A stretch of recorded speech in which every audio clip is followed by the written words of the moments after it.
There's a very common misconception among beginner players of League. They have a tendency to believe that having high mastery points on a champion means that a player is better. In this video, I'm going to talk why that typically is not the case. From the new player's perspective, this typically means that the enemy is really good at their champion. They really know the mechanics, the ins and outs of that character, and so it's going to be really hard, if not impossible, to beat them. This will cause that player to start getting nervous, wanting to quit. They'll sometimes say something like, why does the enemy team always get the million mastery points Katarina, Yasuo, whatever flashy champion it may be? Why do I never get the million mastery point player? But you gotta realize, what does high mastery points actually mean?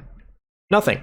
It doesn't mean anything. All it is that they played the champion a bunch. Just because you're really committed to a champion and you lock it in consistently in most of your games, doesn't mean that you're a superior player to anyone else in your elo. High mastery point players are definitely not something to be scared of. If anything, you should be excited. Because if they are good mechanically at their character, and they're still in your elo, that means they're definitely lacking in other areas. Look at their rank, not just their mastery points. Let's take, for example, gold elo. If you have a high mastery point player in gold, they're likely able to do most of the combos on their champion.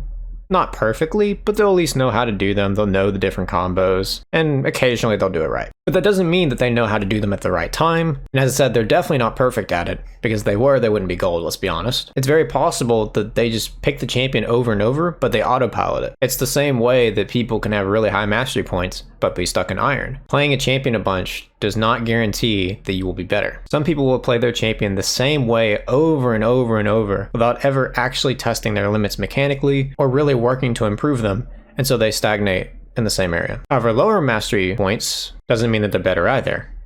They're still in the same rank as you.